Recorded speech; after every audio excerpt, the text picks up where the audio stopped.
What's up everybody, welcome back to another Overwatch League discussion video. Today I'll be discussing 10 players who I believe need to be paid close attention to in this upcoming season. The criteria for this list consist of a couple of different factors, and some of those factors include players on new teams, first year players, and players who will have an even bigger role on their team compared to last year because of a teammate or teammates leaving the roster. And please note that this list is in no specific order, and that there are a lot of other players out there who should be paid attention to in this upcoming season. So if I missed a player that you think deserves this type of attention too, then make sure to let me know down in the comment section who it is. And now, without wasting any more time, let's kick things off with the first person on my list. First up, I have JoeNeck, and he's on here for a few different reasons. For one, I'm interested in seeing if he can dominate as much as he did during Season 1, and I want to see if he can prove that he still deserves to be called the best Zenyatta in the world.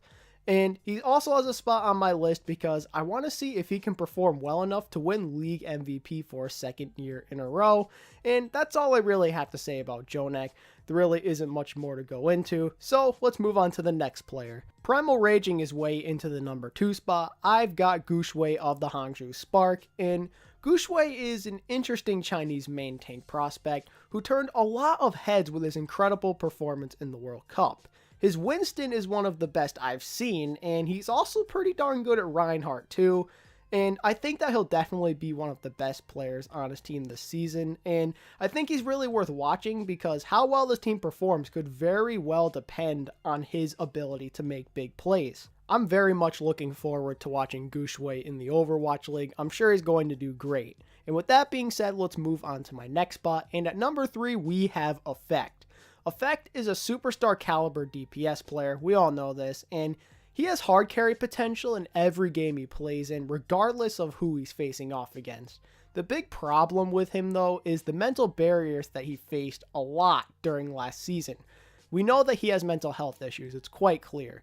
Two big examples of this come from burnout and girl problems, and those things led to Effect not even playing once in stage 4 of last year's season. He had enough, he went back to Korea during that time. And with that in mind, it should come as a surprise to no one that I put him on here. It's going to be very interesting to see if Effect can avoid burnout and other mental issues in this upcoming season. We all know how good Effect can be when he's locked into the game. The question is, will Effect be the star that the Dallas Fuel needs, or is he going to be a headache for the rest of his team who ends up just quitting from mental stress? We'll have to watch to find out. Next up is Fissure, and he made the cut for obvious reasons. The man is a superstar main tank, and he's on a new team for the second time in his Overwatch League career. And unlike his stint with the Gladiators, he's on a full Korean team like he was back on the Spitfire, which should allow him to play even better than he did on the Gladiators, since there's no language barrier for him to overcome. And many people believe that Fissure is the answer that the Seoul Dynasty have been looking for since their struggles began during the second half of Season 1, and whether or not this is the hero the team needs has yet to be determined, and we're not going to find out until we watch him play with the Dynasty this season. And that's all I really have to say about Fissure, so let's move on to number 5 now, shall we? Flexing his way into the number 5 position is Flower. Now this is a player who excites me very much, and I think he's the number 1 first year player that I'm looking forward to watching this season. And I say that because, he's really, really good. And he was, in my opinion, the best player at the 2017 Overwatch World Cup.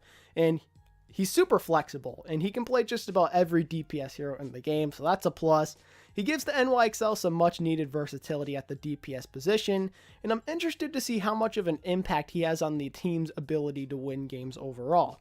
Guys like Sabiobi and Pine, don't get me wrong, they're fantastic players and all, but you have to feel like part of the reason they fell to the Fusion in the playoffs is because the two of them couldn't perform well on heroes like Brigitte and Hanzo, and Flower can play many of the heroes that Pine and Sabiobi can't, so it'll be interesting to see how much of a difference maker he ends up being.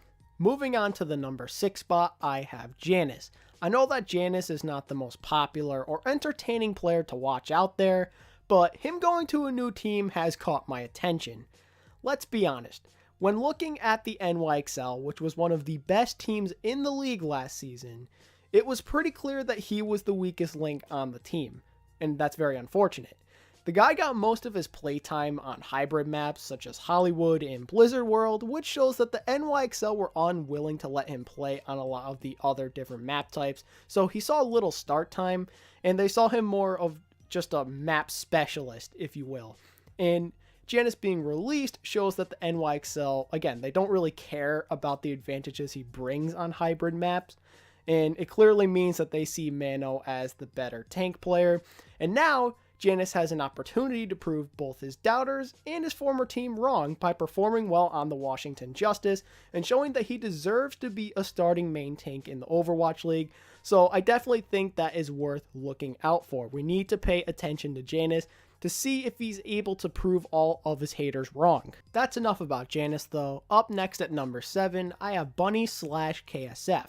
And yeah, I know it's weird to have two people just for one spot, but they're basically both in the same situation, and I really didn't want to oversaturate this list with multiple LA Valiant DPS players that are on here for essentially the same reason. So the two of them are going to be replacements for Soon, who left the Valiant to go play for the Paris Eternal, right? So I feel that we need to watch and see if these two have what it takes to fill the shoes of Soon. I know that Kareev will most likely play a lot of DPS too, because it's clear that he is making a transition over to that position, but I'm sure there will be maps where he either has to play flex support or will just be subbed out of the lineup completely, and when those scenarios play out, it's going to be up to KSF and Bunny to pick up the slack. We know that Bunny is a fantastic Tracer player, so if Tracer ever comes back into the meta, then he'd probably get a lot of playtime, right? But if that never happens, then we'll have to watch very carefully to see if Bunny can be a flexible enough player to help contribute on a consistent basis. And for KSF, he's someone I want to watch because the Valiant seem to have very high regards for him, even though he didn't really perform all too well in the small amount of stage time he got last season. The team always talks about how good the guy is during scrims, and I want to watch him carefully when he plays on stage to see why he's so hyped up by his teammates and coaches. Again, I know that it's kind of weird to have both KSF and Bunny on my number 7 spot, but it just made the most sense to do that, and I hope you guys can understand why I did it. So now let's move on to my number 8 spot, and headshotting his way into that spot is Fran. I put Fran on my list for two main reasons. For one, I want to see if he can be the dominant player he used to be back in the day. Fran was without a doubt one of the best players on the planet during his prime, but the competition has increased big time since then, and we'll have to watch to see if he can contest some of the best hit scan players in the league, like Carpe and Pine. Fran's also on this list though because it's unclear if he'll be able to get through an entire season without quitting the game, because we know that in the past he's gotten very tired of the game and it's depressed him, and Fran clearly thinks that playing at the pro level is the answer that he's been looking for to make the game fun again for him. And unfortunately, if the Overwatch League isn't the thing that he was seeking, then he very well could quit before the season's over. But on the other hand, if he does find the answers he was looking for, then we could witness one of the greatest redemptions in the history of Overwatch esports. How could you not want to watch Fran in this upcoming season with this type of storyline following him? At my second to last spot, I've got Roar. Roar was a main tank on Kondu Panthera who played in Korean Contenders last year, and he was very good, I'd like to add, but now he will be the new starting main tank on the LA Gladiators, and this of course means that he will be the replacement for none other than Fissure, who was widely regarded as one of the best main tanks in the entire Overwatch League. And Roar, he's not a scrub either, don't get me wrong, but if he's good enough to perform as well as Fissure did during his tenure with the team is the big question that needs to be answered, and the only way we'll find out is to watch him play in the 2019 season. And last, but certainly not least, the final must-watch player of the 2019 season is Byrne, and he is here for the same reason as Janice really. Byrne was seen by the Fusion as an unneeded projectile player who just wasn't performing as well as EQO. Now Byrne has made his way onto the Paris Eternal to prove to his haters and former teammates that getting rid of him was a huge mistake. Byrne is out to prove that he is a quality DPS player who deserves to be a starter on any team in the league.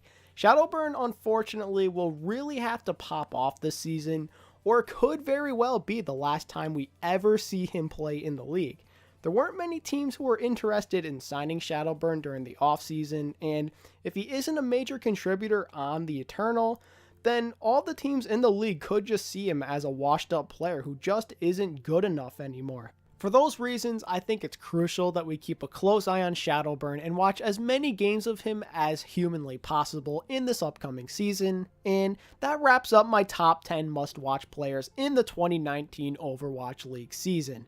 If you enjoyed this content, then I would very much appreciate it if you could give this video a thumbs up. Also, if you're new around here, then consider subscribing and clicking the bell icon so you don't miss when the next video goes live. And don't forget to let me know what other players are must-watch worthy down in the comments section. I'm done here, ladies and gentlemen. Until next time, this is ATP signing out.